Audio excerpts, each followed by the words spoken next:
Hello guys, welcome back again sa ating YouTube channel no, The Action Man. Una sa lahat, may love shoutout po sa lahat ng mga kakampeng at sa mga hindi man mga kakampeng. Kung interesado ka sa bidyong ito, patapusin mo na hanggang dulo at huwag nyo nang kalimutan na i-like at i-share ang ating video para malaman naman ng ilan sa ating mga kababayan na nagtutulog-tulugan sa katotohanan. So muli naman nagbabalik ang nag-iisa nyong host na si The Action Man para magbigay ng komentaryo at reaction sa mga mainit ng issue ng bayan. So ito ha mga ka-action no, may gusto lang ho ako na i-share sa inyo mga kakampeng no, tungkol po ito kanina sa pandinig ng kaso ng SMNI sa NTC ho mga ka-action. At ito nga po, ang mga lawyer ng SMNI ay biglang napasugod sa NTC dahil sa hindi nila matanggap ang naging resulta. O ito na ho, masabi natin mga ka-action. Kapag hindi sa kanila panig ang gusto, kapag hindi nila makuha ang gusto nila, ang daming dada na alam naman nila na may violation ang kanilang franchise. Nandahil na rin sa kanilang tatlong uro-angkor kasama si Digong Duterte. So, dapat nga ho sana ilalive po natin to kanina. Kaso lang naka-take rin na ho tayo. Wala po akong audio mga ka-action, mga kakampeng. Kaya sa lahat po na pumunta kanina, sorry po sa inyong lahat ha. Hindi ko po sinasadya. Wala ho talaga tayong magagawa kung ayaw talaga sumama ng panahon kanina sa live natin. Naka-take rin na ho tayo. Pero ganun pa rin. Wala pa rin audio. Kaya bukas na lang ho tayo magla-live mga ka-action. So ito nga ho mga ka-action no. Ito po, bago po tayo magtuloy-tuloy, panoorin na po natin ang nasabing video. Parang ang NTC na ang nagiging complainant, ang NTC pa ang nagiging huwes, at ang NTC pa ang nagiging korte. Dumating kanina rito sa tanggapan ng NTC dito sa Quezon City ang mga abogado ng TV network na Sunshine Media Network International o SMNI na sina Attorney Mark Tolentino at si Attorney Rolex Suplico. Sa umano'y paglabag ng SMNI sa prangkisa nito na ibinigay ng Kongreso noong 2019. Nagugat ito sa pahayag ng hosts ng dalawang programa ng SMNI. Kasama na dyan si dating Pangulong Rodrigo Duterte at si Jeffrey K. Eric Celis. Nag-file kami ng motion to inhibit the commissioner and her two deputies. Na-receive na to ngayon, no? Itong kopya natin, wala pa itong tatak kasi nasa press kit to. Pero na-receive na ito at finala namin sa hearing officer. Okay? Ngayon, bakit kami merong motion to inhibit? Now, ito, ang korte, NTC. Ang complainant, NTC rin. Ayan o, complainant. Oo. Pag ngayon, ito yung order. Sa order, merong mga dispositive portion. Ang dispositive portion, yung order ng NTC. Ito, ito yung mga dispositive portion, no? Hereby directs, hereby orders, hereby enjoin. May mando. Pinirmahan ng tatlo.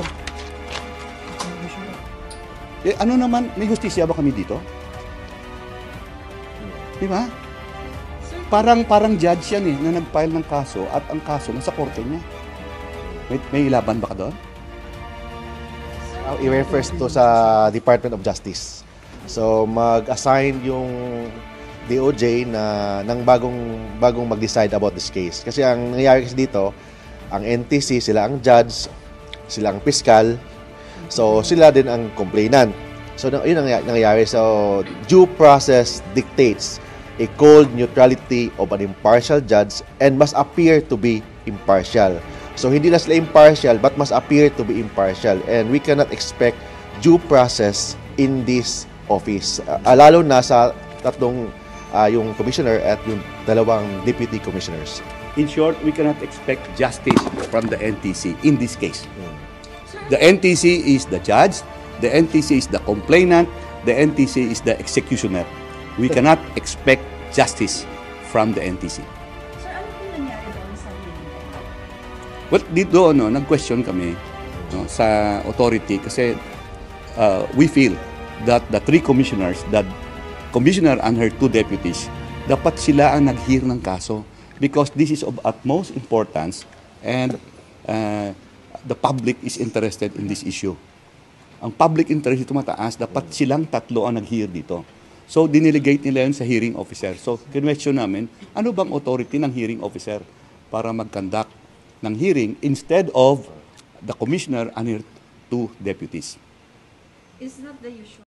So yun na ho mga ka-action, mga kakamping, no, napakinggan na po natin at napanood na po natin ang reaction ng tatlong lawyers ng SMNI.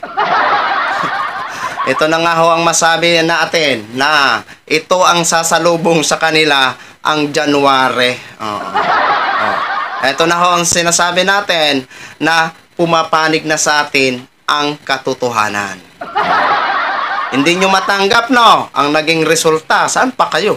Sila na ang huwes, sila na ang complainant. Abay, inasta na ng lahat ng NTC. Good job, NTC. Sige, mag-apila kayo doon sa Department of Justice, sa DOJ.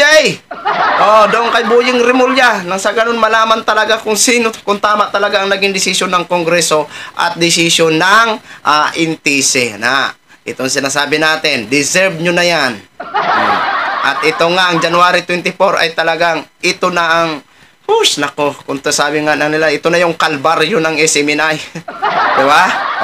Kapag hindi nyo kasi makuha ang inyong gusto, na alam nyo naman na lumabag ang inyong mga angkor, and dami nyong chat-chat.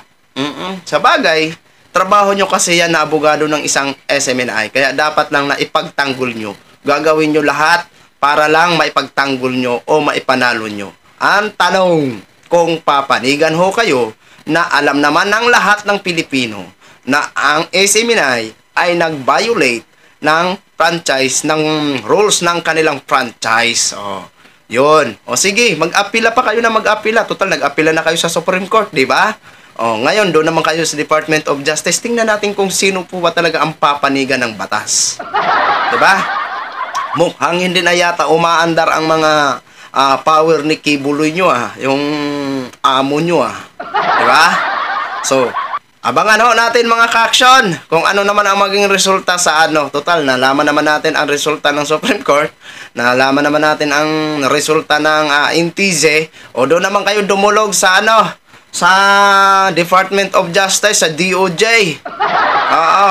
Pagkatapos niyan, saan naman kayo dudulog?